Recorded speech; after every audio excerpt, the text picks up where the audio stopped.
Welcome to the Level Up Lounge, your cozy, chaotic corner of conversation where we delve into the worlds of gaming, pop culture, and mental health. My name's Anthony, and with me is Nick, and we hope you enjoy this episode.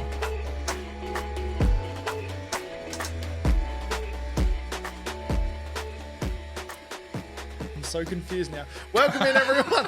I'm just going to go one up, one down. No, this is uncomfortable for me. Welcome in, everyone. Welcome back to the Level Up Lounge. Can't look at you. We are here with Caffeinated Chaos again Camera. after the last issue that we had with the internet.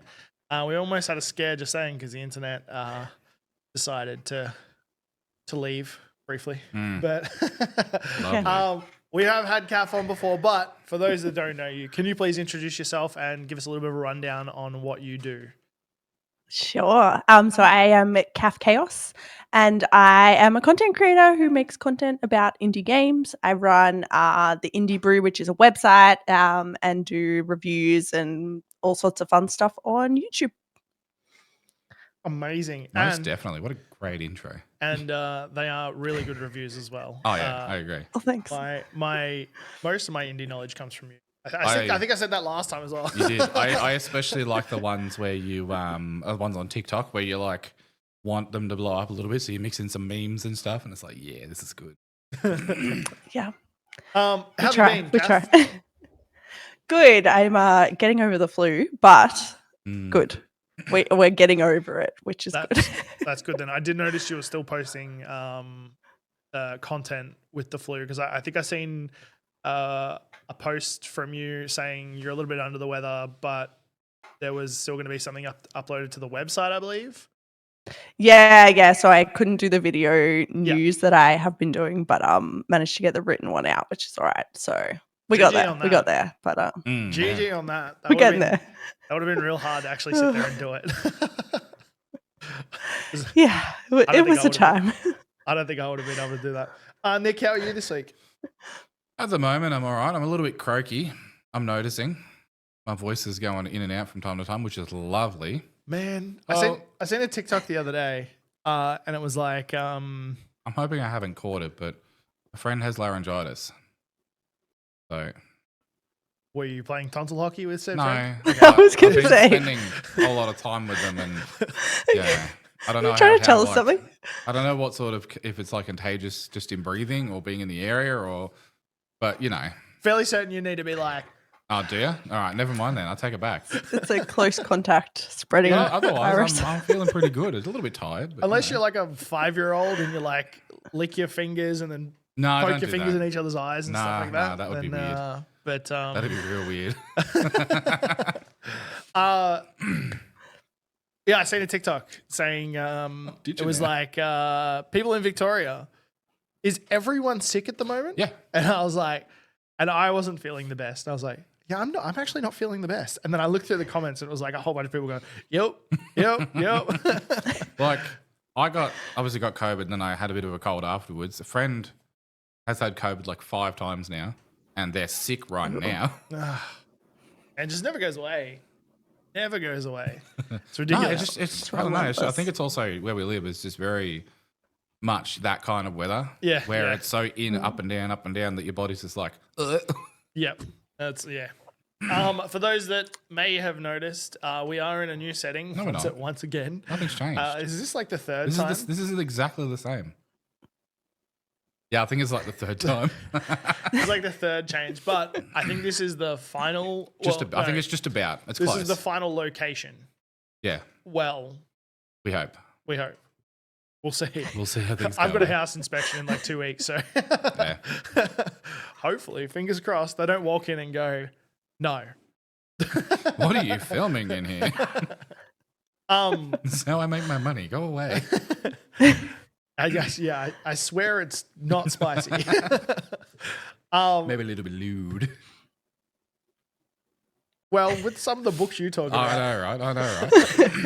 Hey, it's not my fault. All of our content creator friends are into the same books as me.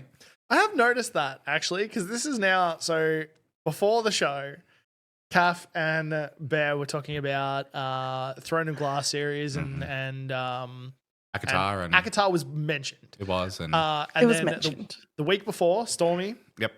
You were talking to her about that? Yep. Teagues? Yep. And I don't know about Nick. I don't think we really talked about books. No, neither Nick or Elliot. But the books hadn't come up yet. No, so they hadn't. No. We'll see. Hmm.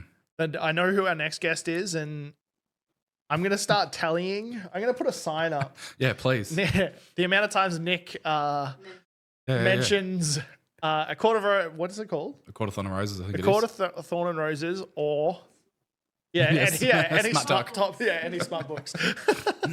They're all great. What are you talking about? So before we do go on, I need to make an apology. I gave some news. Do you want a ukulele? No. I gave some news 2 weeks ago that was not factually correct, and I'd like to own up to that and take it back. I stated, I apologize, that Atari bought Intellivision and were planning to release a console. Not the truth. What actually happened was Atari bought everything from Intellivision except for that console. I can't say I blame them. So I didn't read much past that. Myself and Burjo had a bit of a conversation about it. I think that they are keeping the library. The game library, yeah. Because the console, the console's not out, but they're keeping the game library. The console's just not a part of the deal. Fair. Which, I wouldn't have taken that either. No. I would have been like, if the console comes with it, the deal's off. Yeah. Ain't nobody's going to buy that. So apologies about that. My bad. I need to do more in researching those topics rather than just looking at the first website I find. So my bad. But with that, let's move into Totally True Gaming News. Yeah, let's do it. Do you want me to go first? Yeah, you can go first. Oh, no, my link doesn't work. Hang on. Caff, Open that. Have you got anything this week for gaming news? I do. So there's been a little bit of a hot topic in indie gaming news this week. So there was a game that has been published on Steam that was someone else's game taken off itch.io. Oh, I saw this. Yeah, literally, it's like the same color palette, everything. Like they've just reposted it with a different name, and it's really interesting because we're big in this kind of era where we're talking about, copying and what's too close. Like you look at Power World, for example, and it's like, okay, this has been an issue, but this was blatantly ripping it off. And apparently, this guy's done it before. Some of the comments were saying as well. But yeah, you look at the side by side. I'll post it in the guest chat if you guys want to see. You look at the side by side. It's identical. It is literally identical. And this guy's basically blown up his whole developing career because he has been caught out. And it's been really great seeing the indie game community, the indie developer community coming out, and everyone is blasting it, which is really cool. But yeah, it's quite controversial. I did see this on a little bit on TikTok. He hasn't even changed the colors. No. It's the same. And the worst part about this, from what I understand, is the guy who ripped it is a friend, quite a good friend of the original developer as well. I didn't know that. Which makes it the even first worse. one's name's Dyer. If I'm remembering right, because I did see this, I was like, holy crap. And then he just called it Wildcard. Yeah. Yeah. It's the whole, can I copy your homework? Yeah, just make sure you change it. Takes one, and then... But, literally don't change anything, though. I remember reading about this. I was like, holy crap. I mean, I can see there is some differences. Not enough. It doesn't matter. Color palette's exactly the same. There's a bit of a background on his one, by the looks of it. But like I said, who cares? the UI maybe. Yeah. Who cares? But and I'm pretty sure the concept behind the game is exactly the same. It's just a clone. Yeah. At what point did they think that was so?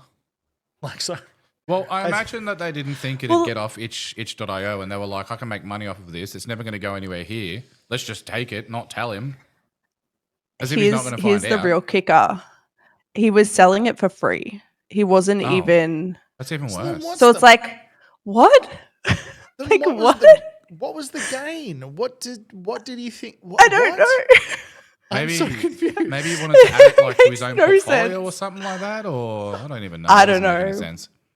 It was No. so confusing. But like with the internet nowadays, you can't get away with it. I No, don't know why you no. would even try. There is Like no way. especially, yeah, like it's full on. But That, yeah, that was a bit of an interesting discourse on Twitter this week. Yeah.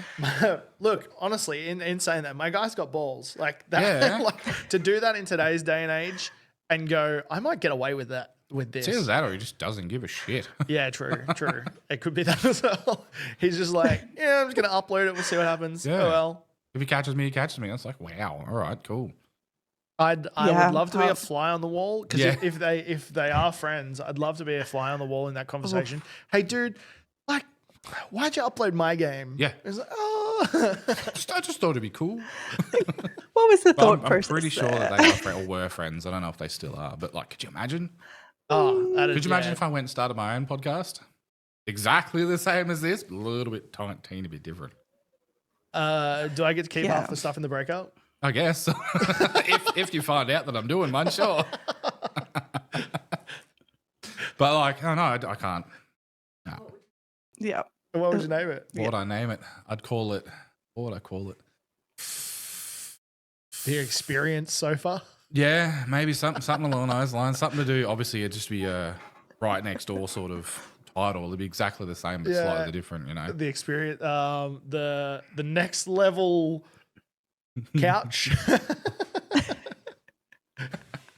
The One up armchair. I could do, one up armchair is pretty cool. That's you know? actually not a It bad does, name, yeah. actually. I just take one of the many. If you ever I want could to just go take one of solo. the many names that we've come up with over the past. You know, yeah. every time something changes. Oh, that's brutal. yeah, no, that's ridiculous. My one that now the link is working. It's an indie roguelike. It's been coined a slot machine game, but it's that traditional sort of, you know, you run around, you kill a bunch of things, you unlock stuff and get power ups and stuff. It's called, I think it's TP7, I think RP7, and it's adorable. Apparently, there's no microtransactions, and it says here the protagonist progresses through their journey. They'll encounter chests filled with various items to help, as will the different NPCs inhabiting taverns, alchemists, witches' houses, and more, who might actually give out their own quests and stuff. I really like the art style. It looks really cute. What's it called? There's a link in the Notion. It's called RP7. Oh, RP7, not Oh, TP. I No, sorry, I see. didn't mean to say TP7. It looks adorable. It looks like for one. Mario. A little bit, but Mm. I guess, yeah. Here, let me copy your work. It looks heavily inspired. Yeah. And it looks like it's meant to release in late summer, so I'm guessing that's American, so like towards the start of next year. Yeah. No, Or it's like the end of July, this year? August. RP7. Oh, is it? It's I don't summer know. now. I Or don't know my summer. seasons. The 'cause it's- they changed their seasons on the 21st. So it's like okay. June 21st. It's the start of their summer. But it's like a really Oh. cute sort of art style, and it's Yeah. I've been getting into card, like, Yeah. because this is similar to stuff that I would play. that's why I talked about it. Yeah, I've been hitting Slay the Spire hard, so hard. And I you should just. probably ease up on it. Slay the Spire's doing nothing to you. What? You hit Oh, it you've been- hard. It No, hasn't done Slay anything to the you. Spire has taken many an hour from me, and I still haven't beaten it. Well, I mean, Get good. technically, I've beaten it, but Get I need to finish the final boss, and it's just Get good. I'm Ascension level 5, and I need to be at Ascension level 20. Just get good. I'm trying to. What do trying you to think get of it? good. What do you think of it? It looks kind of cool. Yeah, no, it looks. I think it's definitely something I could stare at mindlessly for Because hours. I quite enjoy and- rogue likes themselves, but it's a different take in my opinion on what I've seen in the, So in where- the traditional roguelike. Where do you get your Your upgrades and stuff. Yeah. I think you sort of beat enemies and you get chests and you can Oh, find there's a shop. there's shop, yeah. shops. Yeah. Multiple different shops, and that's where you can get them from. And I'm guessing you get currency and stuff from beating the monsters Yeah, or they've got enemies of gold. the world. Yeah. Yeah, no, the demo's out. I might even play this. Oh, nice. Look at that. That's a win for me. I can't this weekend, but I might play this. It looks. Yeah. It definitely looks like. Like, I'd give it a go. It looks like a fun game. And it's got a cool, I like its art style quite a lot. Yeah, honestly. the art style does look pretty cool. The art style does look pretty cool. We'll go on to one that all of us can have a chat about because it was mentioned in the Discord. Microsoft, well, reportedly, maybe. I don't want to say anything as a definite now. Microsoft will be debuting a handheld Xbox hardware at its games showcase. Look, on that, the article says right here that they will be debuting. So, like, yeah, but you can cite the article and be like, "This is where I got my information from." True. Doesn't necessarily mean it's true. So that way you cover your bases. True. So the is it just an Xbox controller? Well, no, that's it the hasn't question. been. It hasn't been released just yet. You see there? It's just 3 Xbox controllers. It hasn't been announced or anything yet. So June 9th, they reckon. Oh, really? It's Xbox During Game their Showcase on June 9th. Yeah. A fill-in for what used to be E3, what we spoke about last week. They used to have E3, big games conference. Now it's all split. PlayStation's got State of Play.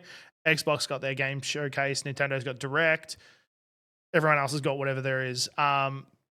So they're looking at doing a handheld, which a lot of companies are getting into the market. They've been doing that for a long time. But they did state a few years ago that they weren't going to ever make a handheld. I remember that because I was like, why? Why won't you make a handheld? Yeah. And they were like, no market for it. And they didn't say that to me, but that was what's his name? Phil Spencer. Yeah. Here's Bear sitting down with Phil Spencer. Why won't you make a handheld? Should you imagine? Get him on the podcast. On the podcast. That'd be really cool. There's a lot of them that are bringing out ones now. The Sony has got that the portable, yeah. They've had the PSP for. They've had the PSP, but now they've got the portable, which is literally you can just and the PSP have the screen, and then it mirrors from your PS5 onto the screen. Does that mean you've got to have your PS5 running all the time, though? Yeah. Okay. It's a Switch, but PlayStation. Not. It's a remote device. It's not a, ROG's got the. Yeah. All that is the Ally. All that is the Stream Deck. Yeah. Because you don't actually have games on the Stream Deck. You load it off. No. So it's literally just a wireless screen with controllers attached to it. Yeah. But it's not a Stream Deck. No, I know, but that's what the Stream Deck, generalizing, is. The Stream Deck. Yeah.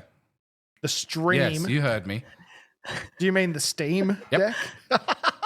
I certainly do. I'm not backing down. I hate how close they are. I know. Because I remember saying that at PAX. So Was bad. it PAX or DreamHack? One or the other. I remember saying, I really want to get a Stream Deck. And someone was like, you don't have one? No. I didn't even think they were out in Australia. And they're like, yeah, you can Why get would I them have games one? about. And then I realized I was saying Stream Deck. No, I always, because you do stream from it. You stream from your computer to the device, so it's technically a Stream Deck. It's just, yeah, okay, go on. Anyway, ROG's got one. Yes, they got the phone, don't they? Yeah, they've also got the phone. Who else did I see was bringing one out? MSI have just dropped theirs, the Claw. Yes, the Claw. That one's was come the out. other one. Because I did see Nick. But that's like that's like a mini computer though. Yeah. That's not a streaming. That's like you put games on that one. I think exactly. more than anything. So it looks pretty good. yeah. Even the I think it's MSI who's got the. That's this one, yeah. See, we saw this. We saw this at DreamHack. Oh yes, because I said the claw. Yes. Yeah, we did see this, and it felt kind of nice. The hold. Yeah, it did actually. Yeah, it yeah, played they're really a good nice. weight. It did freeze on me. Remember that? Yes. And crash. And And it the guy was crashed. like, "Oh, sorry." But when it crashed, Pretend that didn't happen. It just had a standard desktop in the background. Yeah. It was literally a computer. Yeah. So it's not surprising that Xbox is getting in on this. No. Not surprising at all. They've probably seen everyone else. Look, the Switch has killed it, honestly. It really has. The Switch is amazing. Nintend's always done really well with handhelds though. Like obviously the game, like the original Game Boy, the Game Boy Advance, Game Boy SP, the Game Boy DS, the Game Boy DS 3D, wasn't it? Not the Game Boy, the Nintendo. I just kept saying Game Boy because I had the 3DS. Nintendo 3DS, and then what? The one was after that. Was that the Switch after that? No, they had the 2DS after that. Okay. Yep. And then they had the XL, I see. I stopped and at then the they had DSs. the Switch. Okay. Yeah. Yeah. But like they've always killed it in that sort of market, and because they've basically been the only ones in it. Yeah. It's just yeah. It's look, the names of Game Boys are similar to the names of Final Fantasy games. Just add on a couple of letters and a couple of random words, and we're good for the next one. The Game Boy Advance is my favorite though. I had the see-through one. What does Game Boy Advance SP even mean? Wasn't that the flip one? Yeah, I've got one, but what does the SP mean? Didn't it have a backlight in it? Yep. But the Game Boy Advance.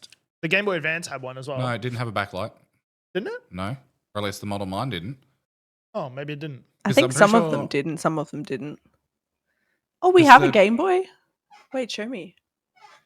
My husband's just holding up our Game Boy. Oh, look at this. Original Game Boy. Oh, it's the Pikachu one as well. Oh, no, that's not the Pikachu one. That's the crystal one. Yes. That's the Pikachu and the Pikachu one. Yeah. Because I've got a yellow one of them, and I've got a blue one. And I've got a Game Boy Advance, a see-through Game Boy Advance, what and game a yellow is in one it? somewhere. Let's see. All I've got is my SP. Oh, look. I have to grab it now. What game is that? What are we looking at? Super Mario Brothers Nice. Deluxe.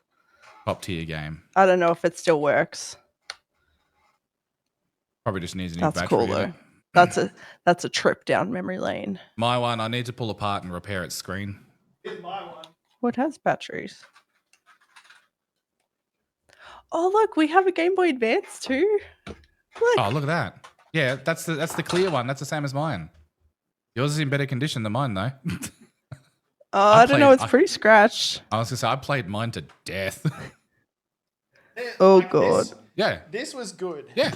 I liked these. This Batteries are like, this was at the time that McDonald's did all those fun little like Tamagotchi-esque toys as Yes, well. yeah. So like something that fits in your hand, like a child's hand, like that fit in my hands easily when I was a kid. The best part about these was Stick them in your pocket. stick it in your pocket. Like Yeah, unlike the Game Boy Pocket. Wait a second. Wait a second. Oh my lord. It's the same size as It's the the phone. same size as my iPhone. Yeah. It's legitimately like the exact same It's size. funny because the Game Boy Pocket, you couldn't put in your pocket. Yeah, true. Unless you had those really big cargo pants pockets. Oh, they also had the Game Boy Micro, No, did that? I never heard of which that one. was an advance, Yeah. but a little square one. Yeah, gross. It was tiny. The It was Advance, really, really I tiny. thought was Oh, a I think perfect I size remember for my hands those. back then. My brother had one. It was really uncomfortable because it was like on the angle Tiny, like that, yeah. tiny, and you're kind of like Ah. gripping it like you were gonna lose it. But yeah. That's cool though. What Sorry, we got off track there. Yeah. were we? Xbox It's handheld. interesting. It's interesting because I think they thought mobiles were going to replace handheld games. Yes. I think that was the big impression. We saw smartphones and they were like, no, we're not going to invest in handheld devices. And now, In a lot of ways, they did. Like Yeah. replace. No. In a lot of ways, they did replace handheld gaming because the amount of games you can play on your phone and they run reasonably well is good. But when it comes to things like Legend of Zelda and all that sort of stuff and Pokemon, they 100% did not. the touchscreen kills it for me. It's the no. That's, But like the in no a lot control. of ways, it did. But like a lot of kids these days It didn't- exclusively play on phones. It didn't replace No. handhelds. It created a new market of phone Well, games. that's why I say in a lot of ways it did, because obviously there was still the market for the handheld, but when it comes to like just being able to pick up your phone and like play a little game or something Yeah, like that's that, what I'm saying. It didn't like. it's technically a It handheld. created its own market. Yeah. In the way of like aiming games, things like Angry Birds and Angry the Birds. Farmville. bubble witch thing where you shoot the balls and stuff like that. They're very, very basic games. Some of them are, yeah. You can play PUBG. I can play PUBG on that. Yeah, but it's nowhere near No, as good as PUBG. and I wouldn't And play I can PUBG also on it, play that's not the point. Call of Duty on mine, but Yeah. I've played it once and went, I'd rather just get a controller. Yeah. Why Like would you? I hate phone games personally. The controls are always atrocious. Yeah. That's why I only play tapper games, because you just tap the screen. It's good for things like tower defense. I love tower defense games. And so I've played a couple of really good mystery ones on the phone Yeah. as well, actually. But when it comes to actual games where you explore a world as a character, they're still up to like GTA San Andreas or something like that. Yeah, I like. I'd say they're in functionality wise and gameplay wise, I feel they're more up to what was the Zelda game 8-bit Elliot was playing a little while ago? Ocarina of Time. No, before that. Majora's Mask. Before No. The pixelated one. Link to the Past. Yes. Yeah. I'd probably say that they're more on that sort of level with the controls and all that sort of stuff. They do have what I'm saying is they do have San Andreas on the phone. Oh yeah, no, It's but just that's what I mean. Like if you were to play a game and want to play it well, it'd be on that level that they're at on the phones, I think. Yeah, 100%. Like controller wise and all that sort of stuff. Because It'll be good. It'll be good seeing the market and what this does to the there'll market. be more competition. Yeah. And because Xbox is a household name, same with like PlayStation and all that, it should be interesting. I want to see what it looks like. Yeah, so do I. I reckon it's going to be a rectangle. The design of the consoles really need to be good. Oh yeah. Yeah. As we've seen from the Wii. They need to be aesthetic. The Wii U, sorry. And the Series X or whatever it is. No, Just but the I know. box. I mean, like how you hold a handheld. Oh yeah. The Wii U Yes. was not good. No. The Switch is fantastic. Yeah. Can be, yeah. Anyway, that's cool. That was my bit. Yeah. You got anything else this week, Caff? Yeah, so the Summer Games Festival is closer to the kicking microphone? off. The Summer Games Festival. Sorry. What? That was really loud. I'm sorry. The Summer Games Festival is kicking off tomorrow morning, I think, our time. Yep.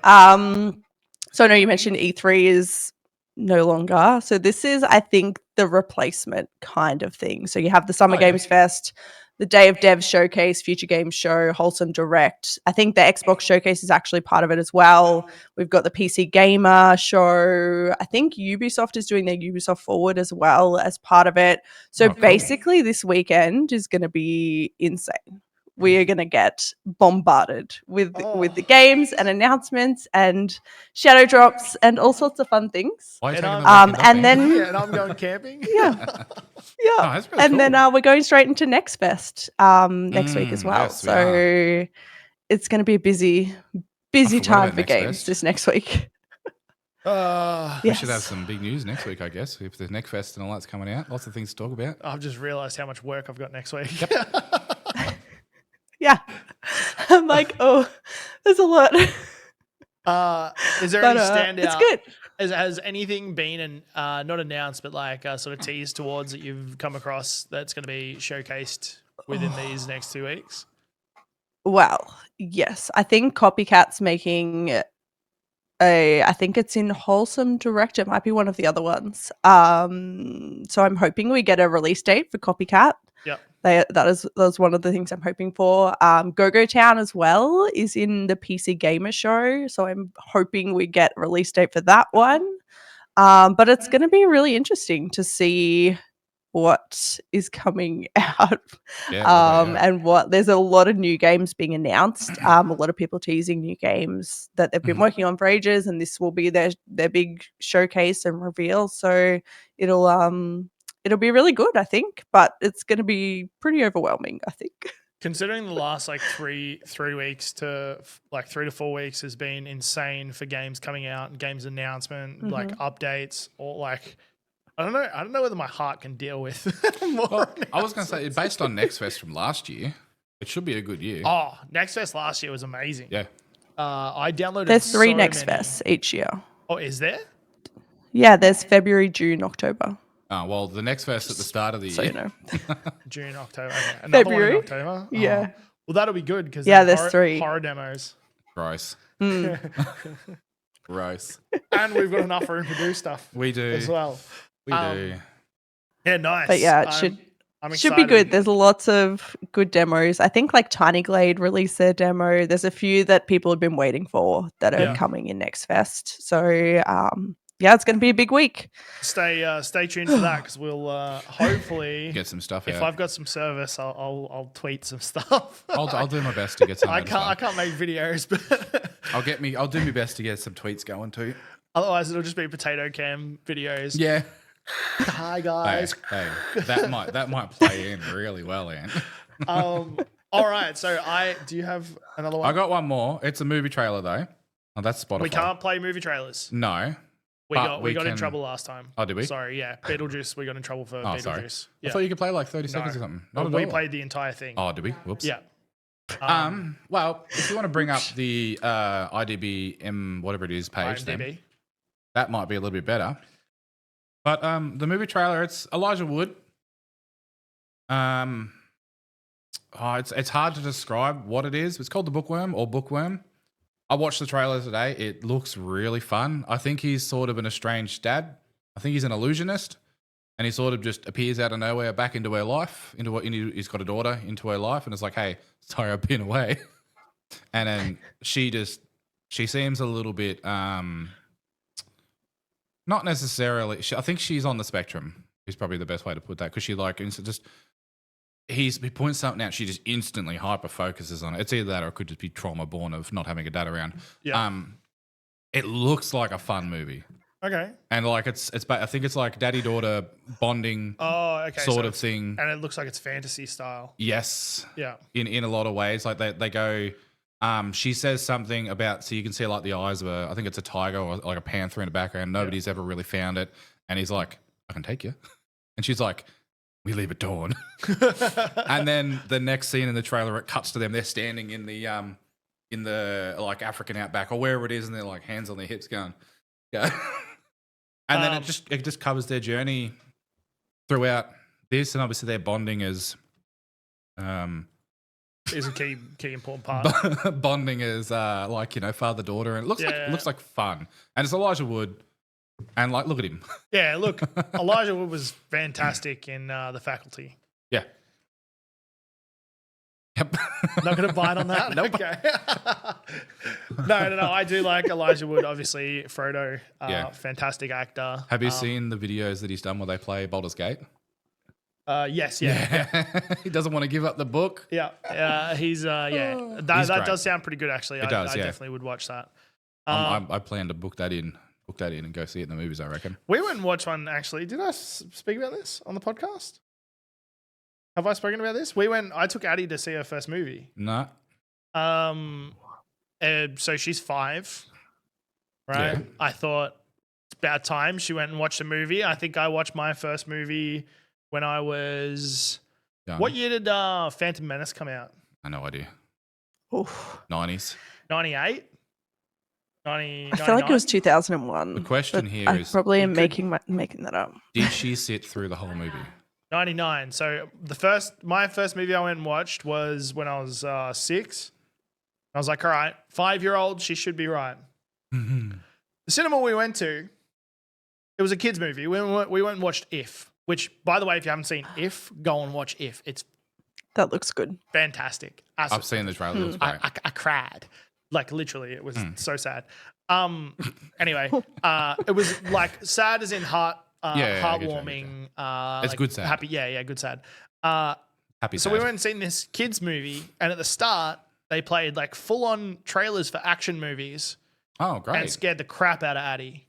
That's exactly what you want. So we were in there for 5 minutes before she jumped on my lap with her hands over her ears, going, I want to go, Dad. And I was like, oh, no, I just paid $65 for this. We're not going anywhere. You're going to sit down. You're going to enjoy this movie. It was nuts. I don't know where I went from that. Well, did she sit through the whole movie? Oh, yeah. She sat through the whole movie. Once we got established, she watched the whole thing. She loved it. Great. It was really fantastic. Because you said we're going to go to the cinema and watch it. My first movie was actually in a drive-in. Oh, nice. I'm pretty sure it was Shark Tale. Oh, nice. Followed by one of the Shrek Solid movies. movie. Nice. Yeah, it was great. It's a double feature too. Yeah, all in the same night. Yeah. I would have fallen asleep. What was your favorite? What was your? I think first that was movie? probably the idea. Yeah. My favorite movie? Oh, I don't first remember. movie. I have such a terrible memory. I think we watched Anastasia. Nice. Good movie. Yeah, but all I remember is that we had the cinema to ourselves and we literally were running laps around all of It's like the that scenes. Bluey episode. Does that have the horse? Yeah. Anastasia, no. It's got the the horse with the mud? Is that? That's Mulan. No. I don't remember. Atreyu. That's not the horse's name. Atreyu. Atreyu. Oh no, that's Never Ending Story. Never ending story. Yeah. One's animated and one's not. Oh, it is, isn't it? Yeah. Anastasia's not even a Disney movie, is it? It is now. Oh, is it now? I don't. Yeah, What? Disney bought. Rude. Yeah. There you go. They were like, this isn't a Disney movie, it needs to be ours. Anastasia's now officially my favorite Disney princess. Anyway, Nice. I've got one more bit of news before we move on to some. Is this your dramatic one? Yeah, this is my dramatic one. So last week we spoke about we spoke a little bit about what's too much to pay for a skin. I already saw. Oh, you saw it? Oh, why didn't you say that before then? So recently, Because I wanted to see your reaction. Sorry, go on. a accessory for Counter-Strike sold for over $1 million. How nice would that be? It's a video game. Play a video game, you roll some loot boxes, get a cool knife, sell it for $1 million. Let's go. That's how they make their money. Just saying. That's their whole strategy Exactly. for making money. It was when I read it, I was no. It came up on my TikTok. Someone was talking about it, and I was like, I'm sorry, what?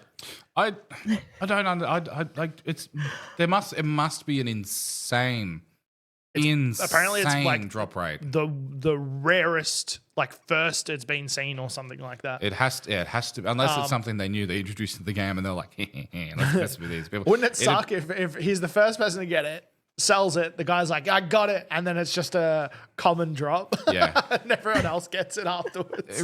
It's probably on like a 0.00001 drop or something. Yeah, it's like an that. insanely rare drop. Sold There are it things for like that in WoW. what was it, 1.2 Oh no, I can't read it. or something like that.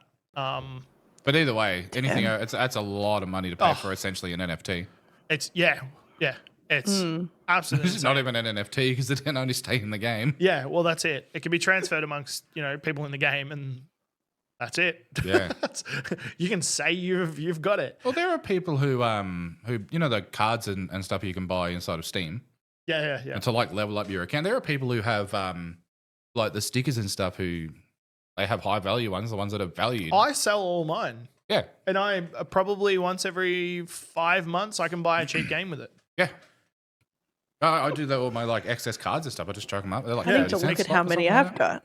Especially I haven't looked at those for ages.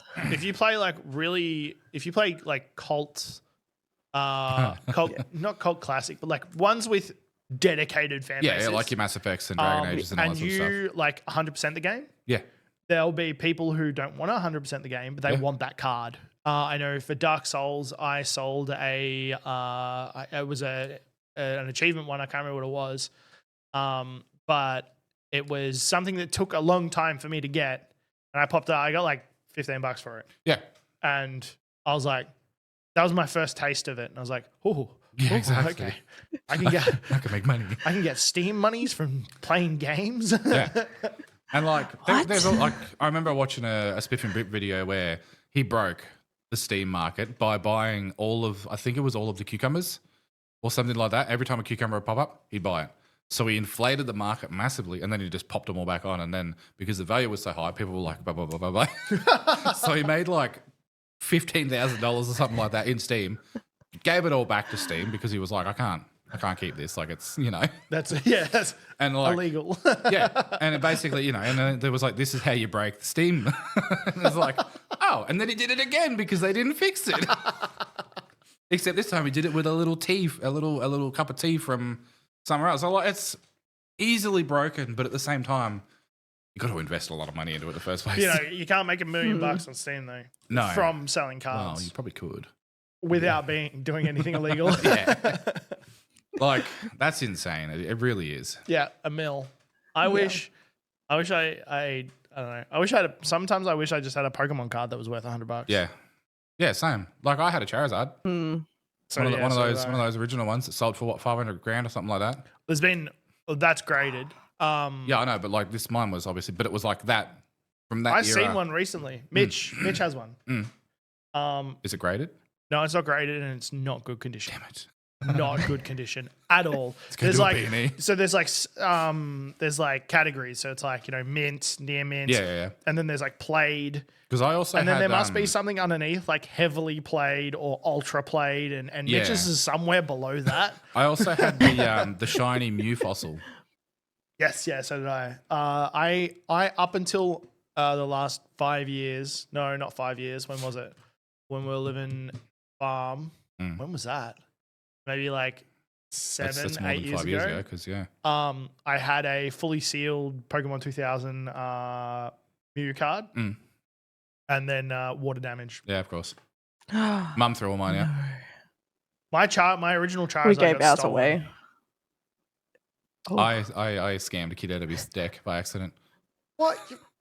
No, we were trading cards, and he was like, "I really want that card," and I was like, "I'll give you all these," and I was like, "All right, cool, it's a shit card." He gave me all of his cards. I was like, "Nope." That's where I got the Mew from. Pokemon cards. I know, Did you see right? Beyblades are back? Really?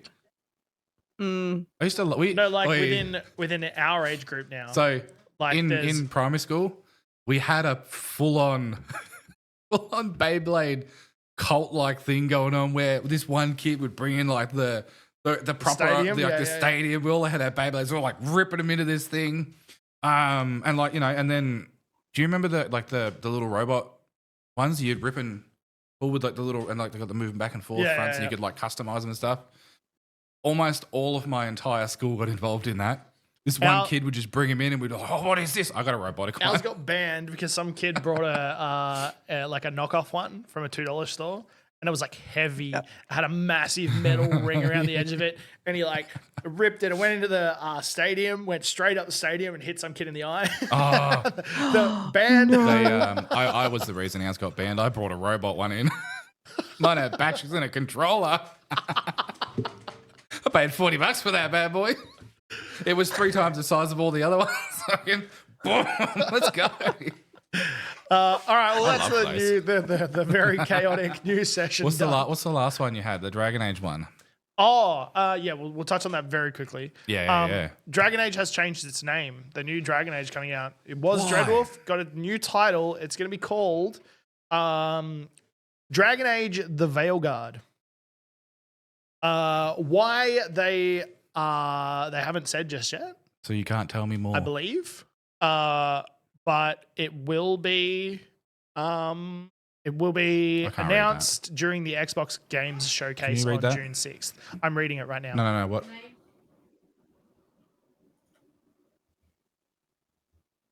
What? Sorry?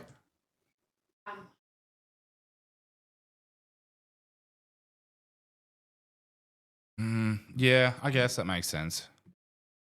Because Dreadwolf is the main villain of that one, and towards the end of Inquisition, you find out who that is. I guess that makes sense. But Dreadwolf, I really like the name of that idea because I guess it makes sense to not make the game based around a single villain, which I guess a lot of games are. But so wait. What? No, never mind. Sorry, I read it wrong. Yeah, we'll find out. To keep track of that because I was really excited for Dreadwolf, and if they've changed anything else about the game other than the title, like if they changed too much of obviously I don't know the story exactly, but I know what the overall story is. And where it was supposed to be based, I just hope they haven't changed too much. In Northern Thetis. All right, we'll see. I'll have to do some research into that because. Anyway. So we did moving on from gaming news.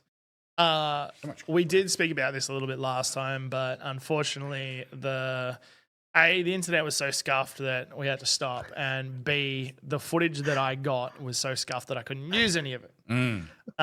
So very unfortunate. But so obviously with the Indie Brew and obviously the topics we've brought up tonight, you're really into indie games. And could you not tell? No. One thing I wanted to know, and I don't think I asked this last time, but okay, what got you into indie games? What was the what was the push into it, and what kept you there? Good question. So I think I didn't set out to be an indie game content creator when I started streaming and everything else. I played normal games. I just played everything that I wanted to play. But then I got into reviewing, which is something I knew I wanted to do. And indie games are just a lot cheaper to buy than Yeah. a AAA game. So that is kind of how it started. I was like, well, I can afford a $20 game a week, but I can't afford a $100 game a week. So that kind of was the, I guess, organic kind of entry to it. So I started playing a lot more indie games because they were a lot more accessible. And then it was during Steam Next Fest, the October one last year. I ended up doing a demo stream for a couple of like indie games, and one of them, like I posted about it on Twitter, and I tagged the developer, and they came into the stream, and we had like the most like wholesome, like interactive experience, like with me and him both going back. It was the first time he'd seen anyone play his game, and it was the first time I'd had that type of level of interactivity with the developer live. So it was kind of one of those moments where it just like hit me like, holy shit, like this is one person who's made this entire game that I'm playing now.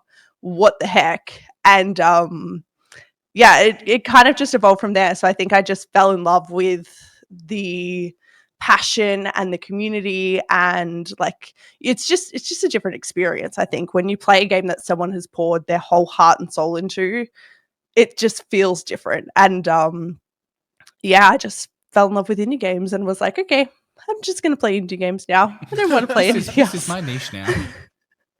I was like, this is as good as anything. There's been so many that you have recommended that I've either gone and grabbed, or I have had like kept my eye on them. And ever since because I did play indie games before. It's not like I've never played an indie game, but it wasn't like my focus when I was looking on Steam or when I was looking on YouTube for new games or stuff like that. And I noticed recently now my YouTube does feed me a little bit more indie games. So there's another guy that I watch that's like it's underrated indie games if you like these types of games. And he's got it going all the way back to like 2017. It's kind of funny you say that, because I used to watch a guy called IGP, which is I think it was indie game. I can't remember if it was like Player or something like that. His whole channel is based around indie games. Yeah. And it was really cool. There was so many that I realized I missed out on. There's a lot of horror now, though. Like 2017, 2018, and 19. There was a lot of indie games that were huge. They were massive. Yeah. Well, that would have been about the same time Subnautica came out, I think, and all that, which was, I think. Yeah, probably. Which is a pretty big, well, it was indie at the time. Don't know if it still is now, but I think it is. And like, things like I that. think technically. Yeah. There was so many. But there is one that I bought. I haven't played yet. Which, because because of your review. Okay. It's Spirity. Mm-hmm. It looks phenomenal. And then I watched your review and you were like, it's basically like half an hour to 45 minutes before you actually get into the game. And I was like, oh no. Yeah, I think I need to revisit that one because it's had a lot of updates, a lot of patching, a lot of updates. I do. But, it's sitting on my desktop, and every time I look at it, I'm like, I need to play you. You actually look at your desktop? Yeah. Wow. I can't remember the last time I looked at my desktop. And yeah, I really want to get to it but anyway, that's off topic. So when it comes to indie games, is there a specific genre of indie games you gravitate towards, or is it just whatever floats your boat on a specific day?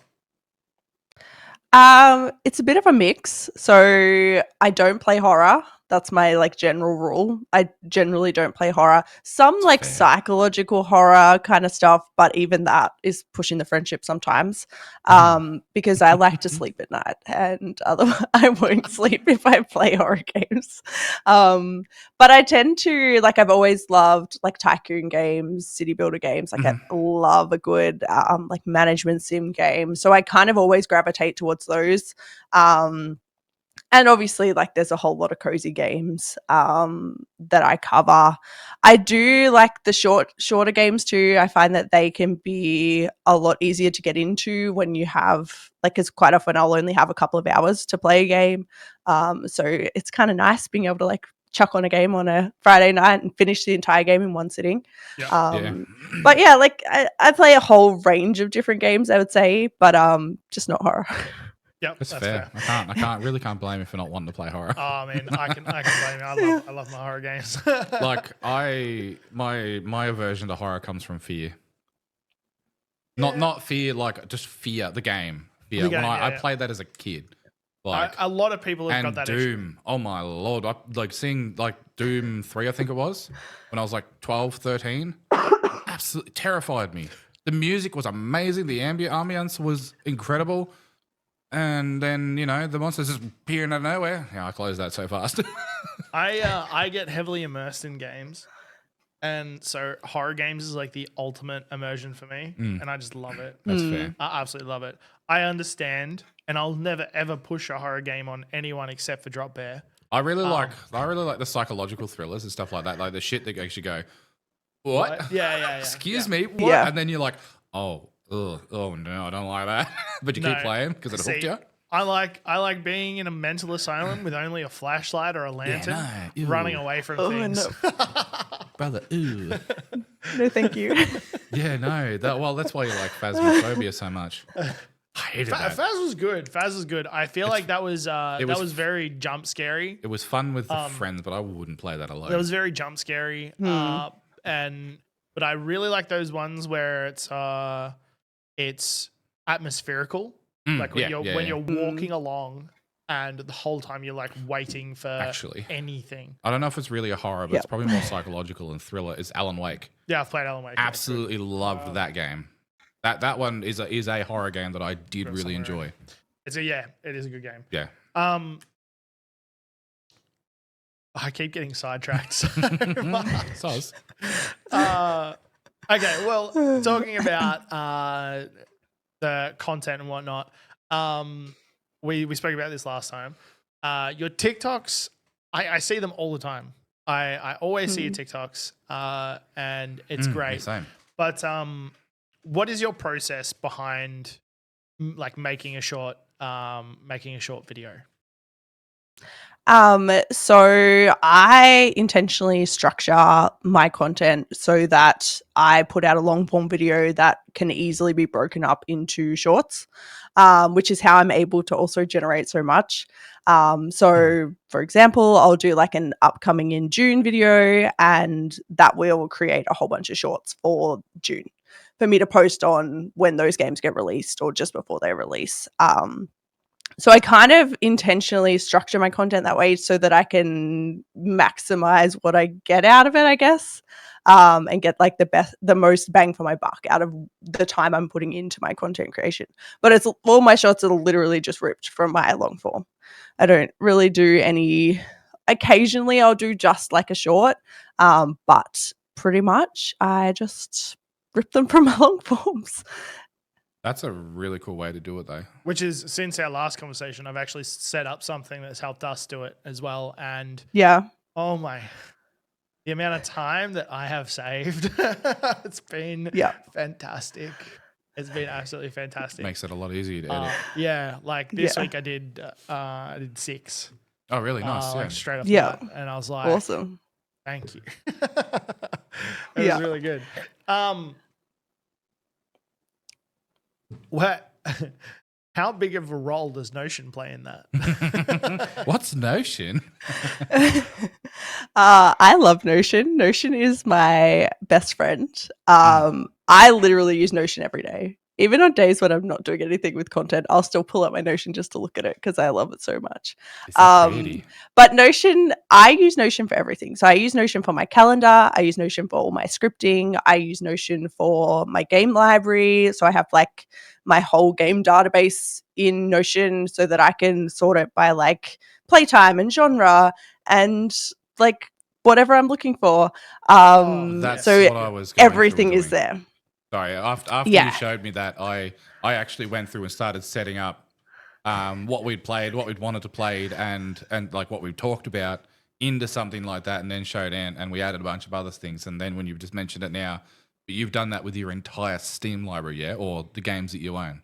Yeah, I think so, pretty much. And then all the upcoming really games. So anytime I see like a game that is upcoming, I'll chuck it straight in my upcoming list, and chuck in the genres, and it just makes it like it's a lot to set up, but I've been using it this entire year. I think I set it up at the start of the year, and it's been fantastic. Like, it has literally changed how I do content completely. I'm in and out of organising that at the moment. I haven't been home much lately, so I haven't been able to get on the computer and actually get in and set it up properly. But we've got a bunch of games and a bunch of stuff in there ready to be sorted into their individual genres and own categories like platforms and all that sort of stuff, so that we can just bang in what we want. And, It's since our last one, you had that long conversation with Nick about it. He went on the Notion, changed a whole bunch of stuff, and I've come on, I've gone, nice. And I don't know what you're talking about. It's made things a whole bunch easier to get stuff done. Oh yeah, like there's so much more that I want to add to it as well. When you first started doing sort of this these like indie review style shorts and overall content, because even from the start, when I seen your shorts coming up, I recognized that they were really well polished, really well done. Thanks. And they felt really well polished and really well done from the start. And I was like, what? You're not allowed to do that. Capp's over there like, yes, give me compliments. Did you do much research into what other creators were doing, and so, or was it just trial and error? So I have actually, this is not my first YouTube channel that I've had. So we did like a cute little family travel vlog YouTube channel a couple of years back. Oh, cute. I love that. So I've kind of got a lot of experience in like video and creating content. So I didn't come into this like as a rookie. Like I know my way around a camera. I know how to edit. I know how to do all that stuff already. So I guess I had that kind of advantage of like, I know what I'm doing. Like I know my way around content creation in general. This is actually a lot easier than filming family travel vlogs because there's no like filming of children involved. So coming into this was like, oh, this is actually like a step down in a lot of ways, which I think the absolute chaos. It's made it like challenging in different ways. But it was really important to me from the get-go to create good quality content, because I think when you don't have the numbers, the quality is what makes the difference. And I think the quality is also how you get numbers. But I knew like I wanted to grow something and I wanted to be known for being polished and, having like good quality content. So it was really important to me. I also have like a theater background too. So I've like written and directed shows. Like I've put on shows from the tech's point of view. So like there's a lot of like, it's like the whole like, overnight success, 10 years in the making. That's so true to me because there's been so many skills that I've transferred across to content creation. So it's definitely not like just, oh no, she's just really good. No, like I've worked my butt off to learn so much throughout the past like 15 years. That's what I assumed. But and I was just because I've seen a lot of it recently. It's like Nick was another one that blew me away. Because I only met Nick like 2 years ago. Not even, because technically the first PAX where I met him, it was as he was running away and doing things. I was like, hi, and he was like, that's exactly Nick though. That sums him up. But there's like so many, and I remember speaking to and I love that. I love that you've taken things from your past, like things that you've learned, and applied them to something like this, because there's so many people who come into. I was literally speaking about this the other night on stream. There's so many people that come into content creation. They're just like, I want to play video games and get paid for it, and then they sit in front of a screen. They're like, and then they throw that up. And they're like, why am I not getting any views? Is that what you do? Yes, I'm kidding. Exactly. I've been doing that for like 5 years. No, I'm just kidding. But I love hearing people bringing those prior skills to content creation, and it just shows something like theater and media and all that sort of stuff from school. Although you might get picked on a little bit when you do it, it's not a waste of time. No, absolutely not. No. It's not at all. Especially if you enjoy it and you can take that and make something of it, you know? Yeah. Actually, a really good thing of that is probably, I don't know if I've sent you to them, but they're an improv group. And they blew up on TikTok a little while ago, and like they've recently reached out to the community and be like, hey, we want to do this full time. We can't afford to do it based on just what we're doing. Like they're amazing editing, their skills are really good, but they can't afford to do it just by traveling around doing shows. And I think I've heard about them. Are they the ones that they've just been brought out by Shay and can't remember his name. His TikTok. It's got the improv guy. I think it is. Oh no, okay. I was thinking of there's another one that does similar things. I think their name's like Smosh or something like that. And they've recently basically said to the community, "Hey, this is what we need to keep doing this. This is exactly what it's going to go towards. Are you willing to help?" Yeah. And like, they're as far as I'm aware, they're doing really well with it. But like, it ties into that a little bit, I think. Yeah. Unless I've just tangented. No, Massively. you're right. I did a little bit of media, but I did a lot of drama. Like I was in my last 2 years of schooling, I was a drama geek. Makes sense. Someone's laughing over here. Didn't you play a lion? Yeah, I played the. That's a good picture, Played that the lion in the Wizard of Oz, the cowardly lion. We should show Good that. roll. Good roll. I've been looking for it. I've been looking for it. Well, yeah. But that was a different ant, so I haven't been able to actually bring much of that into my content. Yeah, I feel that. Obviously there's some knowledge that comes across, but I'm not as well. Obviously, the podcast gives it a different light, but I'm not as bubbly and outgoing as I used to be back then. Oh no, okay, yeah. I was gonna say you're not as bubbly in real person either. No. Anyway, Depends on the company. Maybe it's just you that I'm not. No. maybe we're just too comfortable with it. Yeah, just too comfortable. Yeah. Do you find it hard to fit everything you need into a short? Because I struggle. TikTok's got longer times, but YouTube Shorts is like that. But also with TikTok, you don't want to go over a certain point because otherwise people are like, oh. Yeah, sometimes. But if you've got an interesting, like Depends. I found myself like watching 3-minute videos now. Depends on what it is. Yeah, it does depend on what it is. But I have watched, they have 10-minute videos on TikTok. The Bobby Lee podcast. They have half an hour What is it videos, called? I think. Another one. Worst Friends or something like that. Yeah, it's really bad. I'll it's watch. So good. I'll watch like 5 minutes of that on TikTok. Yeah. And it's literally just them two like shitting on each other. Well, it's the same with that across the improv room. stuff that I was talking about. Like they on the spot improv. Yeah. It's really good. I'll watch that.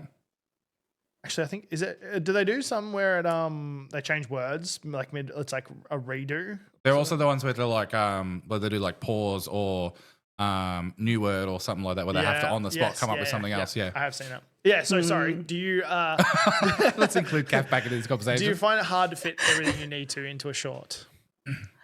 Yes and no. It depends. But like this is why I don't do review shorts because I feel like it's really tricky to find the right balance.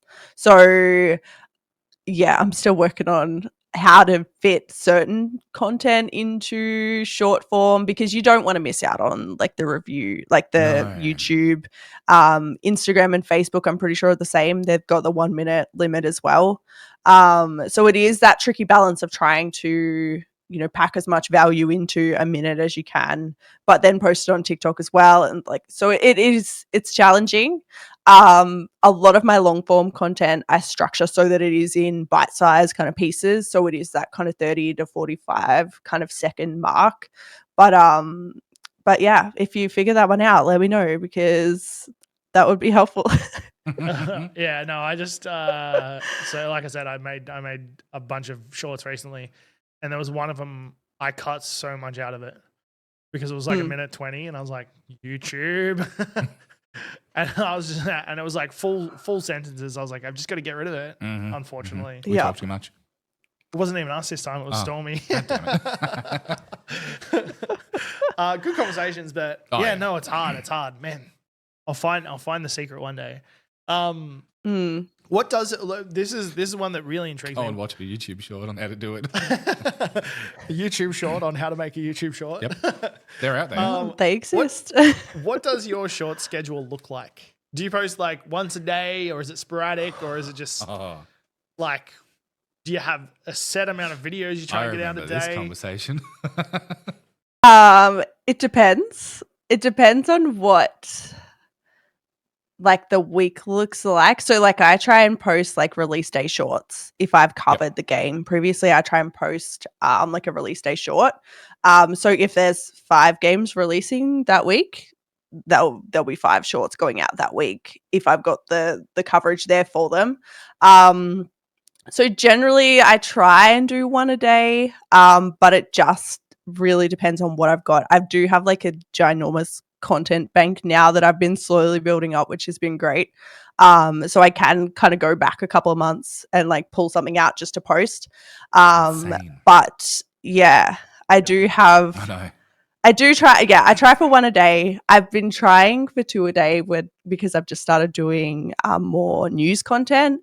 So I have been trying to build that into, and so again, that depends on how much news I'm putting into my news video.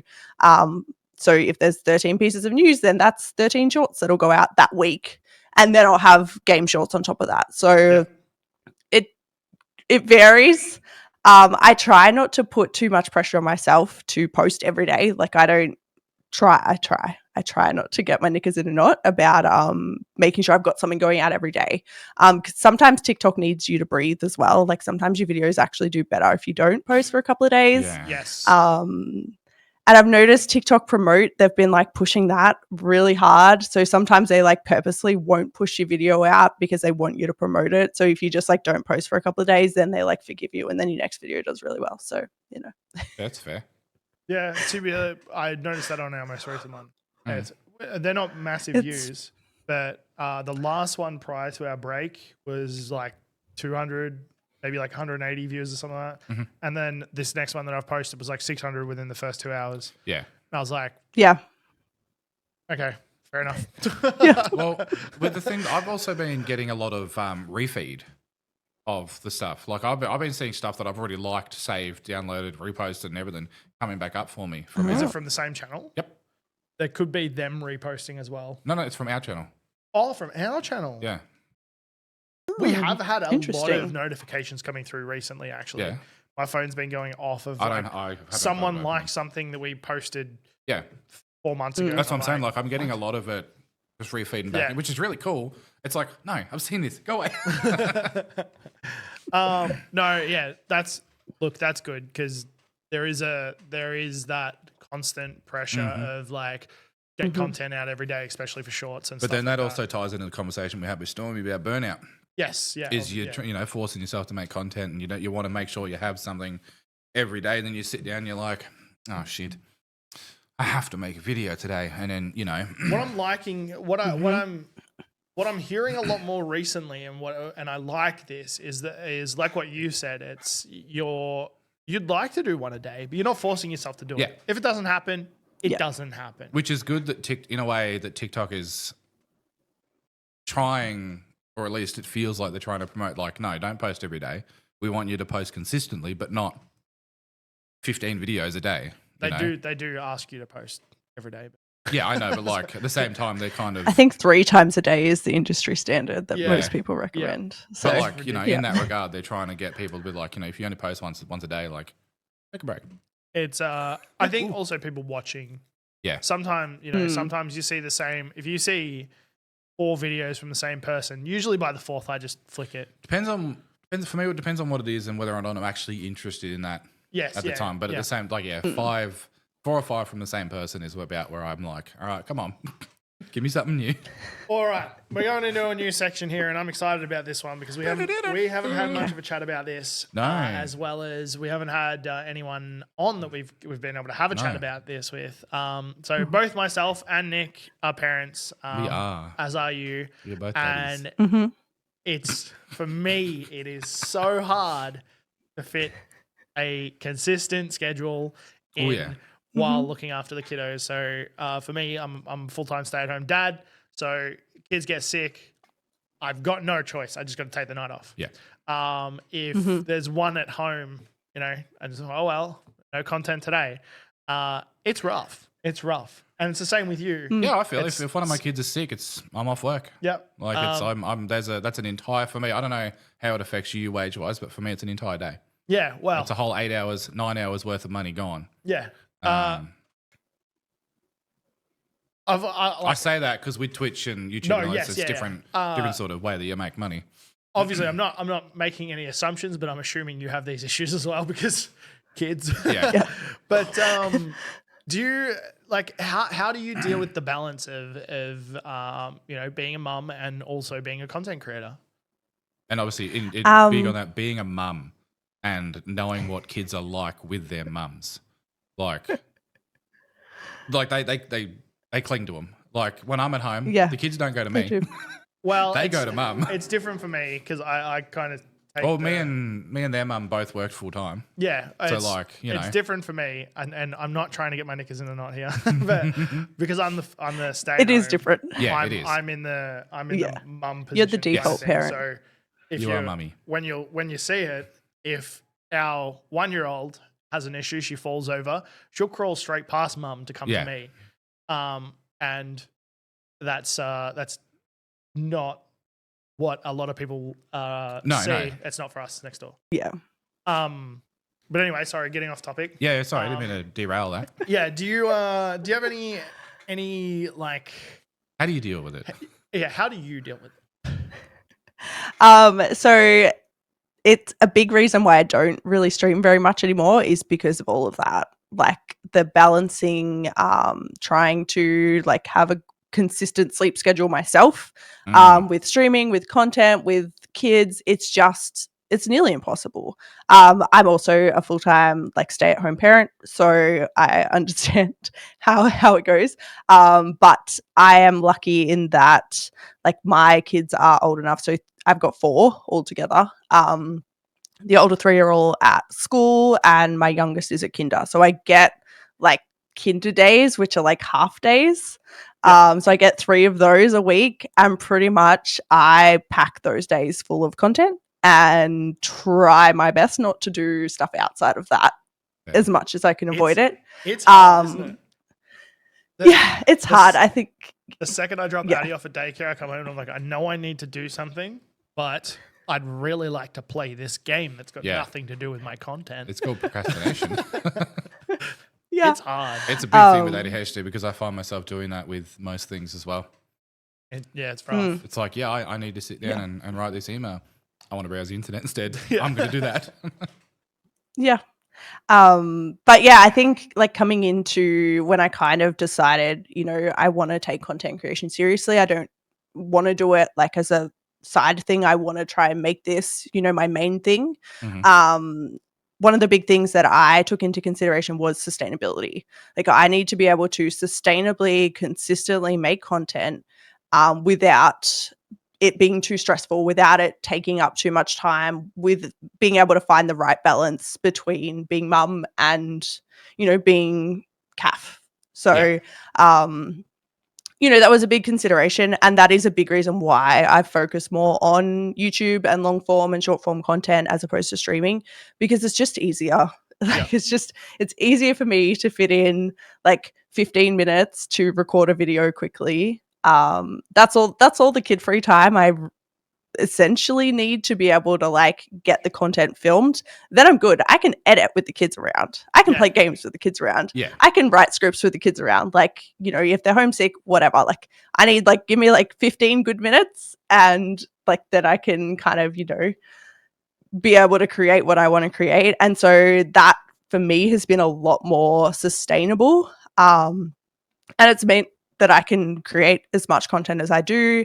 I'm not stressed about creating content. I'm not stressed. Like I can comfortably push out 4 long videos a week and then X amount of shorts to go with it comfortably, without stressing, without worrying, without feeling like I'm getting close to burnout, nothing like that, because I've built it in a way that is sustainable so that I don't have to push myself to my limits. Like I think if you're pushing yourself to your limits in content creation, you're doing it wrong. Yeah. No, I 100% agree. Yeah, like, I'm lower your expectations. It's like that in any sort of job as well, though, because it is a job. Like, Yeah. you spend 5 days a week at a full-time job, 9 to 5. You know, it's what it is here. Well, I think there's the difference. I'll stop you right there. There's the difference. Once you go home from that job, like for you right now. So I got up this morning at 7, and I started work at 9. I finished at 4:30, and then which is roundabout similar to you, Yeah, ish. 7 to 4, but yeah. And then you stopped. You've come around here to hang out, and I haven't stopped. No, I know that. Like, I'm not saying it's the same, but like this is yeah. But it's a similar thing you need to have to be able to switch off and all that. And I agree. I 100% agree. Sustainability is a massive thing for me at the moment because we've got a 1-year-old that's teething, and I cannot sustainably live. It's my just in general so wrecked that there was one week there where I was sleeping an hour and a half a night, and then I'd go and stream. I'd like to say it gets better. That's rough. I know it does because teething doesn't last that. I'd like much to say longer. it. No, I mean like even Addie's sleep schedule. It's better than 1 hour a night. Yeah, it does get better.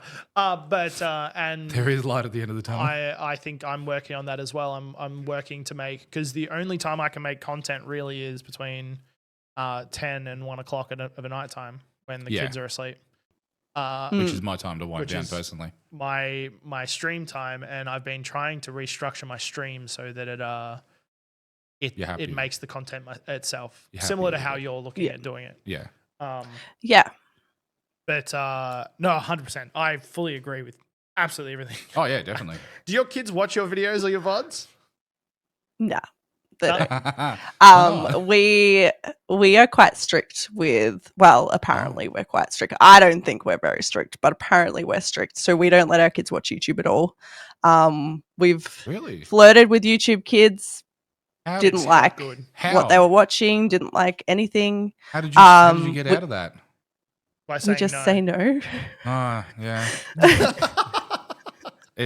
See, we're the default parents. We know how to say no. Like, I know how to say no to this. It's just they keep finding ways to get onto YouTube. No, we block it. It's not on the TV. It's not anywhere. Occasionally, we'll put something manually, like we'll cast it to our Chromecast. Yep.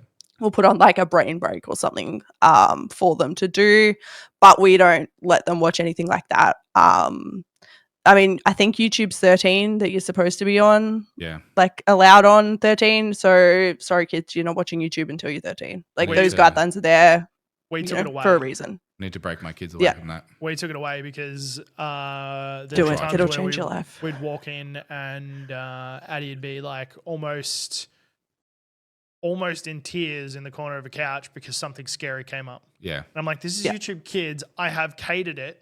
Like me and Kayla went through it with a fine tooth comb and picked all the preferences, and we catered it. And she was having nightmares for like 2 weeks straight about zombies chasing her down the street. I'm like, you're 2, man. You shouldn't know what a zombie is.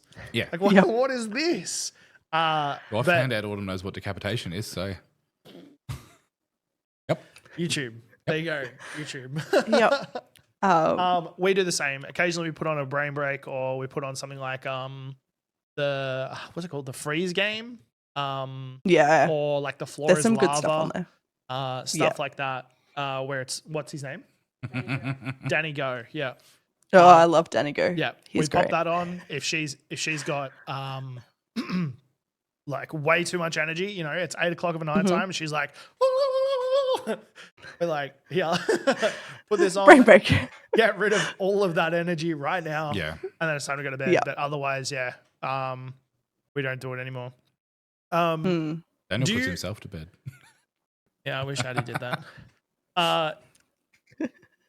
Do you sorry, go on. So we've spoken about this before. I don't know whether we spoke about it on the podcast though, but I know you've spoken about this.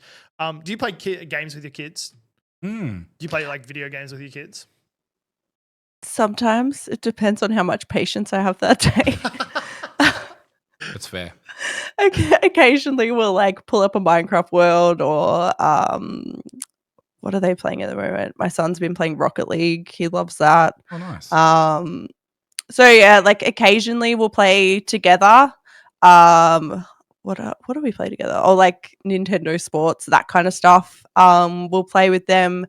But yeah, generally like this comes into the strict thing. My kids have to earn their tech time in our house. So they have to do chores or like special things to earn like a tick on their chart, and then they can spend their tick on half an hour of tech.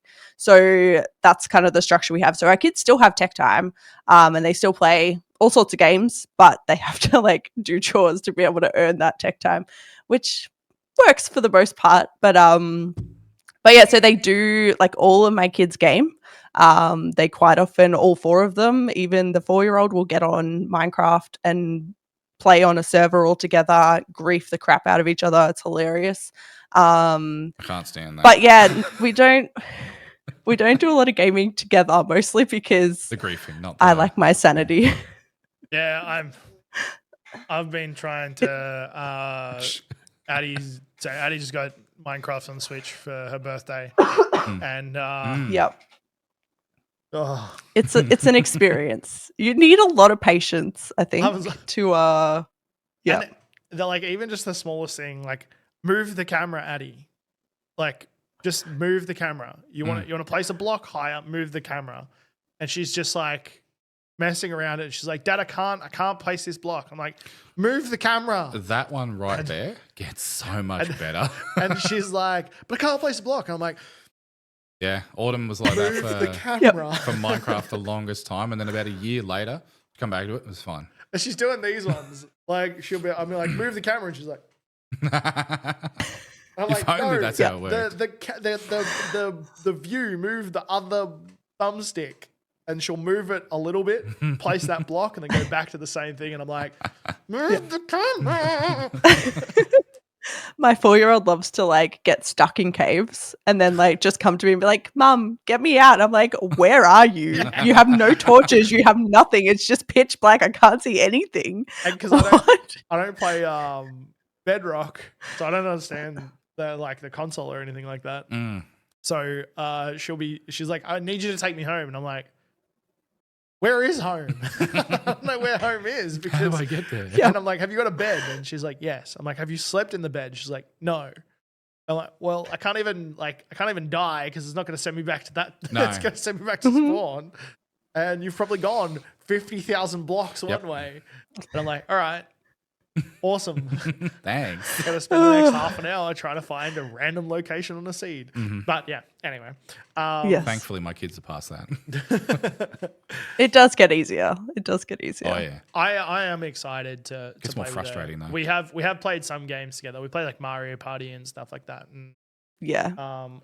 I love seeing like those little connections that she makes between things. Like when she does something good, she makes that connection herself, and you could see the excitement in her face. I'm like, that's gaming. That's what gaming is about. I love that. Yeah. So this one might not. This question might not be a what am I trying to say? Relevant, maybe? I don't know. It's relevant, but it might not apply. Have any of your kids' friends found out that you make videos about gaming?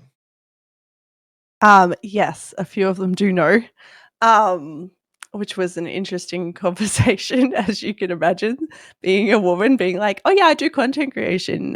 People's brains tend to go to one sort of content. Oh yeah. And I'm like, not that sort of content. Oh, you didn't even think about I'm that. like, nope. You're an accountant? Nice. I didn't even And I'm like, yeah, no. okay, yeah. So it is interesting, but it's interesting because most of my friends, my kids' friends' parents, their kids want a game and they have no idea about how to set it up safely. So they actually love it. Most of the people, I mean, maybe I've just met good people, I don't know, but most of them are like, oh, that's so cool. Like, you know how to do this. You know how to set up multiplayer. Can you make it so our kids can play Minecraft together? And like all this sort of stuff. Like I tend to get those kind of questions. But most people actually just think it's really cool. I think most of the conversations I've had when people find out, they kind of are like, oh wow, you're one of those people who actually did that. Like I've thought about doing that a lot, but like I think when you meet someone who's actually done it, it's people are really, really like open and accepting about it. which is really cool. Like it's such a cool thing. But yes, I tend to get all the gaming questions after that. I've only had one bad experience with it, and it was basically someone saying, "Oh, that's cool. So like, are you eventually going to get a real job?" And I was like, "What?" I was like so, you know, something that is Yeah. actually work rather than just. Yeah. And I was like, "Oh, okay. I'm going to end this conversation now." I haven't had anything like that, but I'm very selective with who I tell about what I do. Like Daniel's apparently told the school teachers that to go and watch the podcast. So, I always get the worried teachers at about school that. know what we do. Well, like Kinder knows. So Addie went to a indoor playground thing, and they're all sitting there, and one of the other mums said to Taylor, "Where's Ant?" And Addie was like, "He's at home working." They're like, "Oh, okay. What's he doing?" And Addie's like, "He's streaming." That's so embarrassing. And they were Dad. like, "Wait, what? He streams?" And then that whole conversation came out, Yeah. and then it just became a thing that was well known. And then after that, it became a conversation every time I went to Kinder. It was like, "Oh, what games do you play?" Which is good though. It is. And the same thing. I've apart from that one experience I've had, it's mostly been good responses from my old school friends. It was like, "Oh yeah, you're making YouTube videos. That's cool." And then they'd come by and go, "Oh crap. Like you're making YouTube videos. This these are actually pretty good." And "Oh wow, actually you've got more than 3 people watching you?" Yeah. What? And that was a cool experience. That was a really cool I experience. haven't had anything like that because the friends that I've told are mostly here. Yeah. All right. So we're heading towards the end of the questions I here. like this next question. And I think I'm going to ask this from now on Yeah, 100%. because I do have like to. how it's worded. I have to ask and everybody. This is a completely opposite of what we've just been talking about, it is. but I need to add it in because This is a segue and a half. So if you were making a content creator survival book, what would 3 tips from that book be? Oh, okay. First one, make what you want to make. I think so many people, and I think this ties into why people burn out. People are making stuff that they don't like, or they're forcing themselves to play one game or do one type of content or whatever, and they don't like it. And it's like, why are you doing that? You need, I think it comes across in your content. I think your content actually suffers if you're not enjoying what you're doing.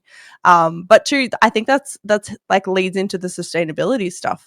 If you're not making what you actually want to make, if you're not enjoying the process overall, then you're making the wrong type of content. I think this I think.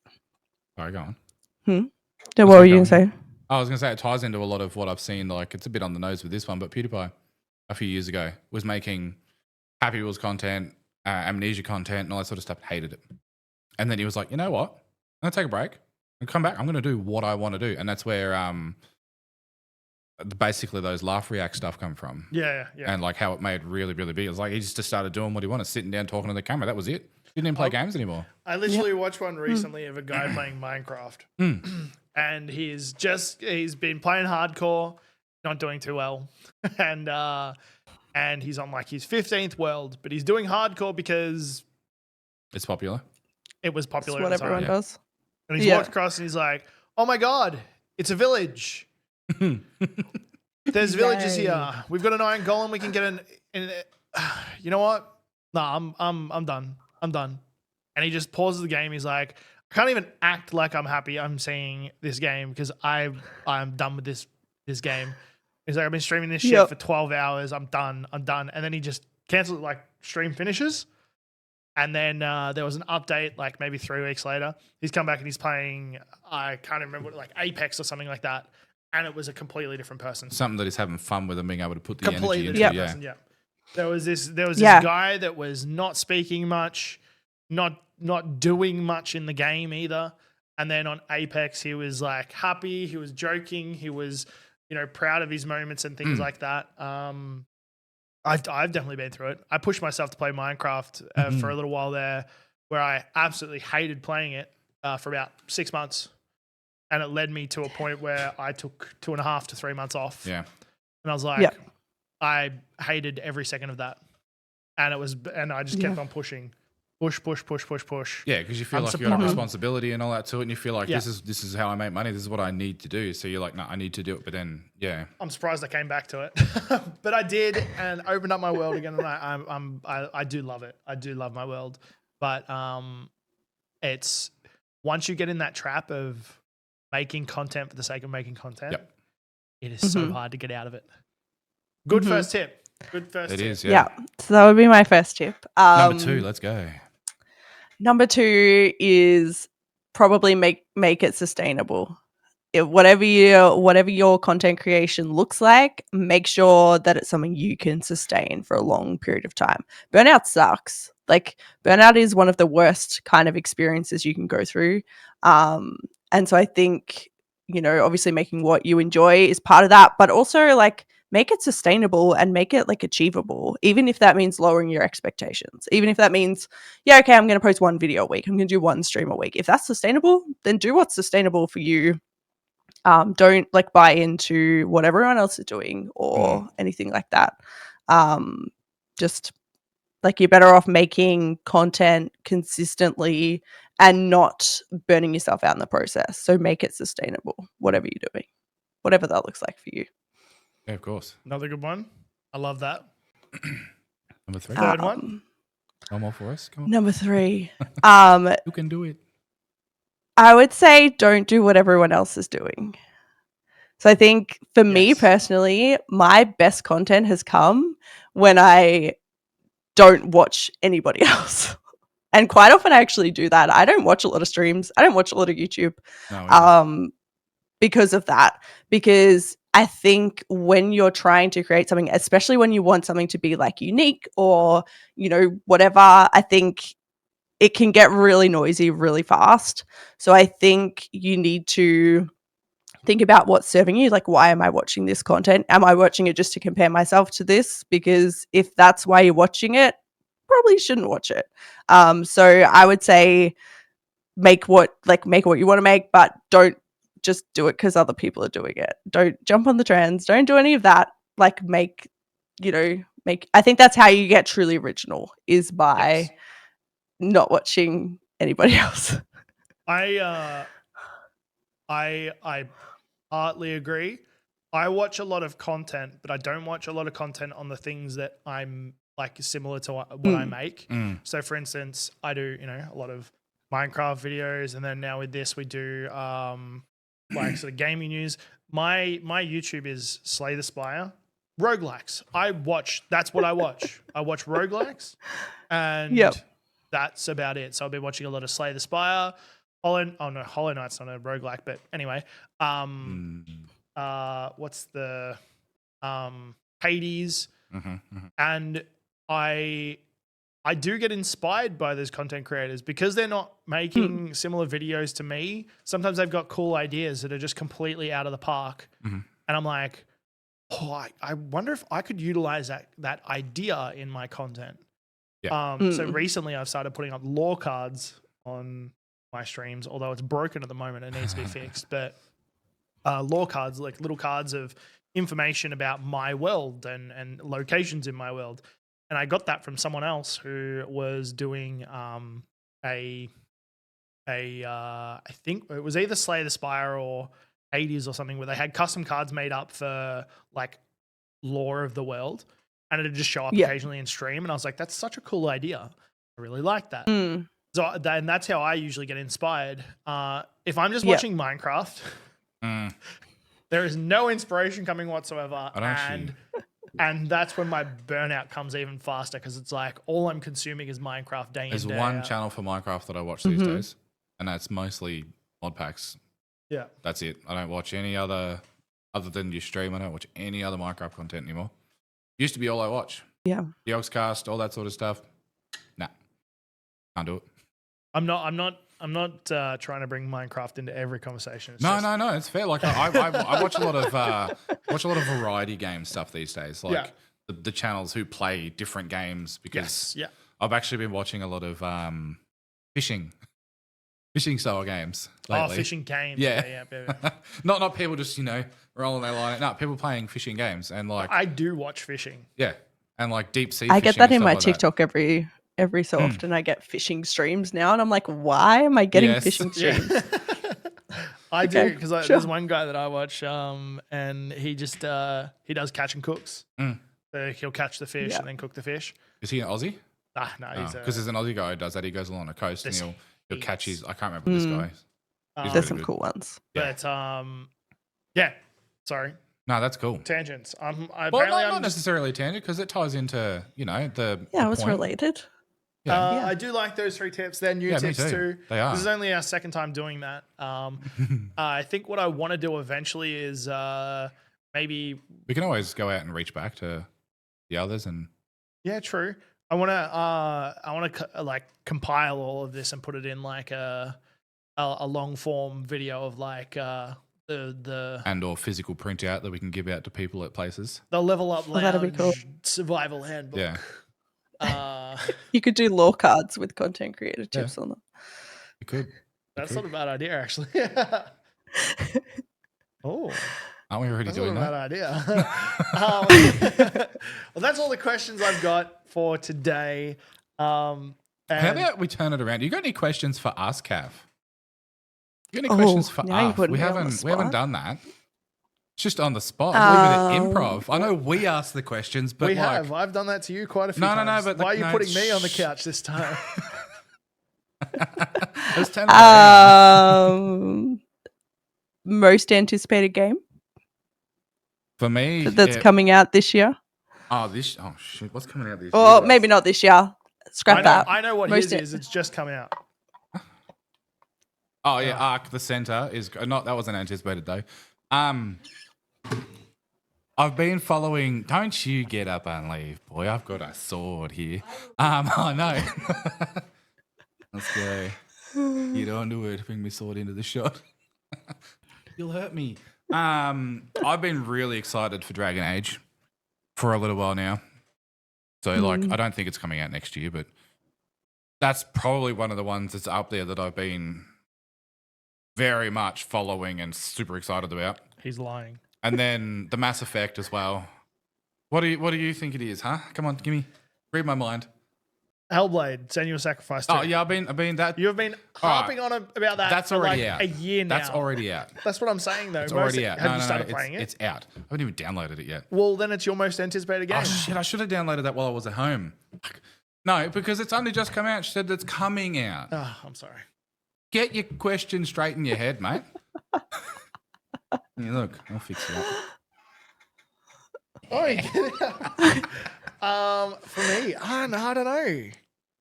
Recently, I've been trying not to look too much into video games, and What about Slay the Spire 2? no, it's not my most anticipated. I'm excited for it. Slay the Spire 2 is exciting, but I usually, and I take this with my movies as well. I usually just try and, if something catches my eye at the time, Take it as it comes. I'll buy it. Yep. And hope that it's amazing. Baldur's Gate was like that. Yes. I heard it was coming out. Didn't watch a single thing about it, and I then watched bought the it. trailer and that was it. And then I just went, "Oh my god!" Still need to book it. Play through that in. But no, I don't know. I'm not sure. I don't think I've got anything that. Most of the stuff that I wanted, like I was excited for Hellblade. Mm-hmm. I'm gonna go download that tonight. No, I don't think I've got. Wow. Boring. Yeah, I am pretty boring. What about yourself? Most anticipated game? Oh, I'm excited for Copycat. Mhm. That should be really good. I'm trying to think. I don't know if there's one specific one. I play a lot of different games. Yeah, I've So got a couple I'm like, that I've been like, following for years, and I'm like, let's go. Yeah. But yeah, Go Town, I'm excited for. I've played a couple of their betas. So I'm very excited for that to drop in its entirety. I think that will be great. Um, What is coming out? and yeah, Oh, there's so actually, much coming out. What you got there? It's not my most anticipated, but But it is. Frostpunk 2. Mm. Oh yes, And that looks so good. Into the Dead. Yes. Into the Dead, which I don't know whether it's coming out this year or not. Maybe we'll find out over the weekend with all the What the announcements. Yes, heck because that was is Into the Dead, and maybe having an announcement. It sounds like somebody with a really slow helicopter. Yeah, I know, right? Sorry, there's weird noises going on outside. It's not a possum. It might be the possum. No, that was yeah. war drums at that. He's going to war with Benji. Was that Benji? No, Oh, okay. but that would have been funny. Yeah, no, I think Frostpunk and Into the Dead for me are two ones that I'm really looking forward to this year. Into the Dead's definitely up there now that you've mentioned it. That was not that I'm into those sorts of games normally, but I do want to play that. Most of the ones I've been anticipating, though, they've come out. I've bought them and I haven't played them. Yeah. Dead Island 2, Dying Light 2. Now I've got a backlog of games that I've been dreaming of for ages that I still haven't played. We'll get through them. We'll get through them eventually. I'll set up that Notion list properly. All right. Well, that's all we're going to have time for tonight. Caff, is there anything coming up that you would like to spruik? Anything that you would like to announce or... Next week is going to be insane. So I'm being very ambitious and doing 6 Next Fest videos next week. So that will be fun. I'm doing genre by genre videos. That will be cool. So yeah, that's all my brain can handle right now is like this weekend announcements. Next Fest is next week. 6 videos in a week. I'm like, okay, and then I'll get past that. And then where we'll is see. Next Fest going to be? Like, is it just like a? It's just on Steam. On Okay, Steam. so cool. Yeah. It's just on Steam. So it's basically a big demo festival. Yes, where I do remember downloading a bunch of them and yeah. playing 2 of them. Well, if you ever need anyone to cover those horror sections for the Indie Brew, might just hit you up on that. Hit me up. I'm happy to follow your format. What have we got anything? Other than possibly a few streams of Hellblade 2 coming up, hopefully. Possibly, yeah, hopefully. Depending on how everything goes, we've been a little bit on the bit hard pressed with that. But we'll figure it out. Other than that, not that I can think of. A couple of shorts coming out, and I do have a new series that is just released on YouTube. At the moment, it's a little bit it's VOD based because I lost my recordings, unfortunately. Is that the? Yeah, Concordance, Campaign Chaos. It's a D&D based RPG, SMP in Minecraft. Really cool. And it's been like just my every waking thought at the moment. I've been thinking about the story. I've been thinking about theories. I've been thinking about what armor I want to get. It's just it touches all the right gears.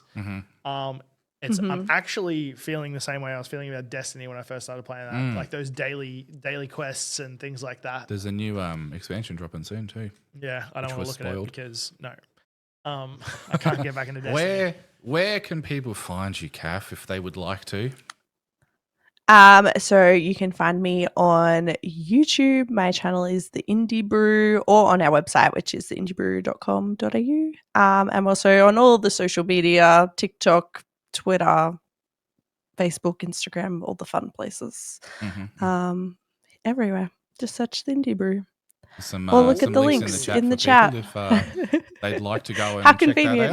that out. We'll also, for those listening on YouTube or on the podcast, we'll put those in the show notes as well. Yes. It has been fantastic having you. And actually being able to, and actually being able to sit down for the whole thing. Thank you so much for coming on and making that time for both of them. We really do appreciate it, and I hope you've enjoyed yourself. Yeah, absolutely. And guys, thank you for listening. Thank you for watching Twitch. Thank you for being here. If you guys want to catch us live, we go live at 7:00 on. we try to. on a Friday. Once again, we also have a Discord in all the notes areas, so join that if you want to keep up to date. It's 7 that's gonna o'clock be it. Australian Eastern Standard Time too. Yes, that is going to be it. Thank you guys for watching, and we'll catch you next time on The Lounge. Bye-bye. Bye.